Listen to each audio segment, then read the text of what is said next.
I had a very nice surprise this afternoon.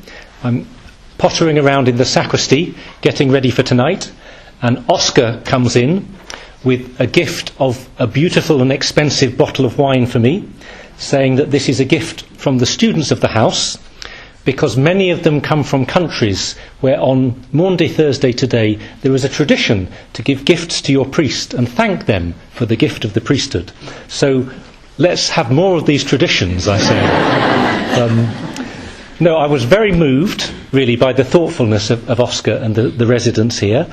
But really, I'm not talking about me now or wine. What a lovely tradition on this day. Because as the Church says in the liturgy, we are remembering this evening the three gifts of the priesthood, of the Blessed Eucharist, and of the commandment that we should love one another. And to see them together, and to see that at the heart of this celebration is the gift of priesthood. And in fact, part of what we'll be thinking about tonight is how the gift of the Eucharist and the gift of love flows from Christ's own priesthood, and that gift to us in our priests.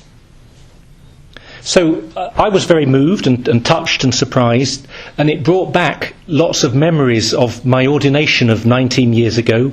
It got me looking for some old photographs that I'd found on my computer of when I was ordained by Cardinal Basil Hume, God rest his soul, who was our Archbishop 2 bishops ago. And just very, very happy memories. And one of those memories was of just after, in fact, the moment of ordination, coming up to the bishop, to Cardinal Hume, kneeling before him, placing my hands before him, and having my hands, my priestly hands, anointed with the sacred oil of chrism. This is the oil that was processed into the church just before our Mass began this evening, that was blessed and consecrated by the bishop at the cathedral, and was taken to all of our parishes throughout the diocese for the celebration of the sacraments. And as I say, the same oil was used to anoint the hands of our priests, reminding us that the priest is here for us in persona Christi. Have you heard that phrase before? In persona Christi, in the person of Christ, to represent, to stand as Jesus Christ for the community. Or to be a little bit more technical, in persona Christi capitis, in the person of Jesus Christ, the head, the shepherd, the pastor, the one who leads us. It's Jesus Christ alone who leads us. And he leads us partly through the shepherding and the love of his priests. So it's Christ's hands that bless us when the priest blesses us.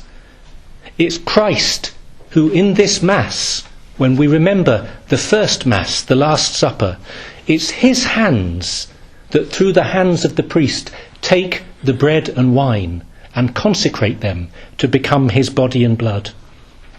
It's Christ's hands that give us the Eucharist, Holy Communion. It's the hands of Jesus Christ that give us the great gift of absolution and forgiveness in the sacrament of confession, of forgiveness. We know this. We can't always see it. Yeah? You can't see the oil on my hands. In fact, one of the great liturgical tragedies, I think, and I would ban it straight away, is that immediately after the priest's hands are anointed with the oil of chrism, a helpful server comes along with a towel and wipes the oil off his hands. Yeah, this happens. So let's leave the oil there a little bit longer. And one image of this, to make it very, very real, some of you have a devotion to Saint Padre Pio, the wonderful Italian mystical saint, Franciscan, from just a generation ago. And Padre Pio famously had the gift of the stigmata, so that he bore the very wounds of Jesus Christ in his hands, in his feet, in his side. And when he lifted the host, the consecrated host at Mass, wearing these famous mittens, you could see his blood seeping through the mittens, the very wounds of Jesus Christ in the priest's hands. A mystical gift that isn't for everyone, thank God, but is a great symbol of the reality of the priesthood. And you might have experienced this in a very concrete way. If you've been to the first blessing of a new priest, one of the things that we do is to come up to receive the blessing of the new priest, to kneel before him, and then to kiss the palms of his hand. What are we doing? We're not worshipping this man. In fact, we're not honouring John or Bob or Stephen. We're honouring the gift of priesthood and the gift of Christ's presence here through this sacrament. We are very weak men. We are sinners. We are constantly failing and falling short. We are, as St. Paul says, earthenware pots, cracked jars that hold a great treasure, needing your prayers and your love. So today is partly a day of thanking God for the gift of priesthood and for our priests. And I say that as a priest, being grateful for the priests who minister to me.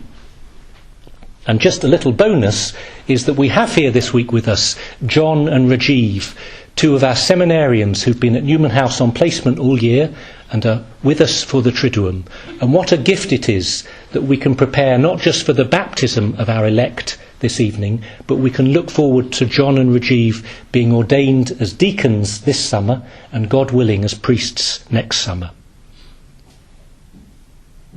We have a huge need for priests today. How many parishes are closing because there are no priests? How many communities are without the sacraments, without the spiritual support of their priests? I hope that you will pray for your priests, pray for the gift of vocation, and that many of you young men will think very seriously about whether you are called to the priesthood. Wouldn't it be wonderful if many vocations could grow out of our chaplaincy, to the priesthood, to the religious life, and to marriage, and all the different vocations as well? Now, maybe you think I'm just putting the priest at the centre today. Yes, almost putting him on a pedestal, bigging him up. Well, in fact, it's exactly the opposite if you take the gospel seriously today. Because to be a priest, to stand in persona Christi, is exactly not to be in the centre on the pedestal. It is to live a life of service. Did you hear in the Gospel, at the beginning of the Last Supper, Jesus takes off his outer garments, just as I will take off the chasuble, my vestments for Mass. And he puts a towel round his waist. He steps down from the table in order to wash the feet of his disciples. My vocation as a priest is not to be in the centre. It's not to have the spotlight on me. It is to serve you. And it's to help you to become servants of each other and of your neighbour. My vocation as a loving, hopefully, spiritual father, a brother, a friend, is so that each one of us can become children of God, brothers and sisters of Jesus Christ and of each other, and follow him in his example of loving, sacrificial service. Do you see, it turns everything upside down? We forget how radical this evening is. Almighty God, the one we adore, the one before whom we fall on our knees, he, this God, takes off his outer garments, the symbols of his dignity and honour. God, in Jesus Christ, gets on his knees before us. He becomes our servant. He washes our feet. He gives himself to us in the form of bread and wine in the Holy Eucharist. He gives his life for us on the cross. We're called to follow Jesus in a life of radical service and of sacrifice. We see tonight the cost as well as the privilege of being a disciple, of being loved by Jesus in this incomprehensible, unimaginable way, that he would fall on his knees before us, but in response that we would have the heart to fall on our knees before our brothers and sisters in service of them. This is what your life is as a Christian and mine. This is what our 4 elect sitting at the front here have freely chosen when they will be baptised here on Saturday. And I feel like saying to them, are you sure you want this? Yeah. Do you really want this life? You've got 48 hours to reconsider. Yeah? And in fact, tomorrow, Good Friday, is about that. Do we want this life of service and sacrifice? You know that it's a bit strange. In England, we call today Maundy Thursday. I don't think you have equivalents in other countries. It's usually Holy Thursday or something. Maundy Thursday. And this comes from the Latin word mandatum. Maundy, mandatum. Meaning the commandment of Jesus that we would love each other and follow his example. Now look, we don't like the word, do we? Commandment. Imagine I said to you, I command you. You'd say, well, I'd like you to be a bit more polite, please, Father Stephen, yeah? I command you. But in fact, this commandment is a gift, a treasure. Christ is giving us the secret of life tonight, which is to love. It's that simple. It's good to know, isn't it?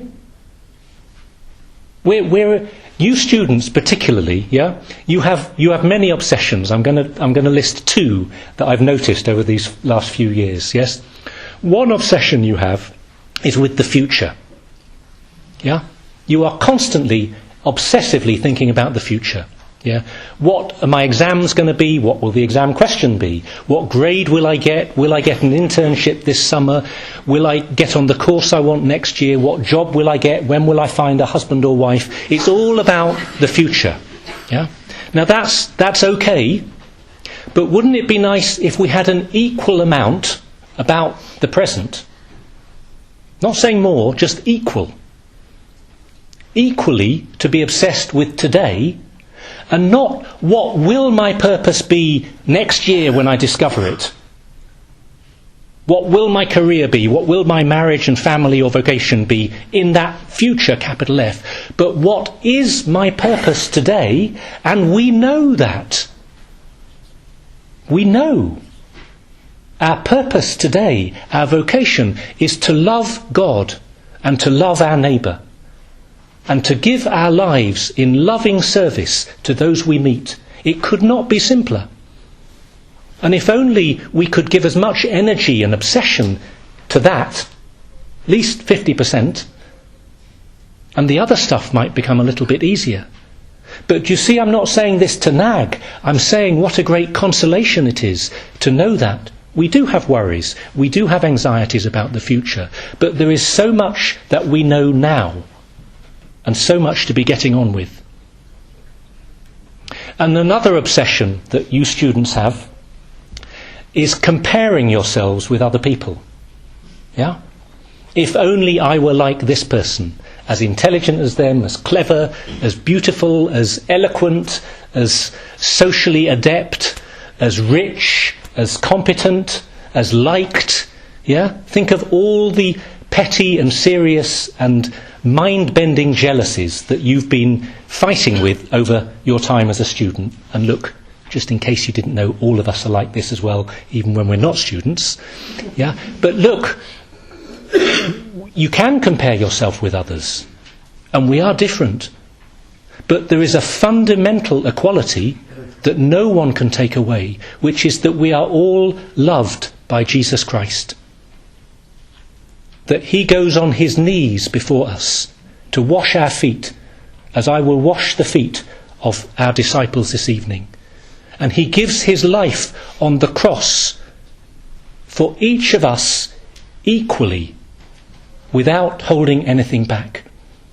So you can compare yourself in all these other ways and let the chatter and the noise of jealousy and insecurity go on, but don't lose sight of the fact that we are all equally, infinitely loved and saved by Jesus Christ. And in the light of that, nothing else matters. None of this other stuff matters. And to know that tonight and to walk out of here thinking, I am loved. He has saved me. He has given his life for me, and whatever the unknown future holds, my job is to love others in the same way.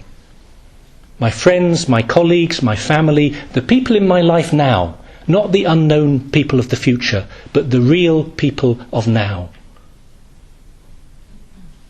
There are many unknowns. Yeah. There's lots of mystery and anxiety to life. But tonight we remember something so fundamental and something that cannot be taken away from us. The love of Jesus, the gift of the priesthood, the gift of the Eucharist, and the vocation that we have to love God and to serve others.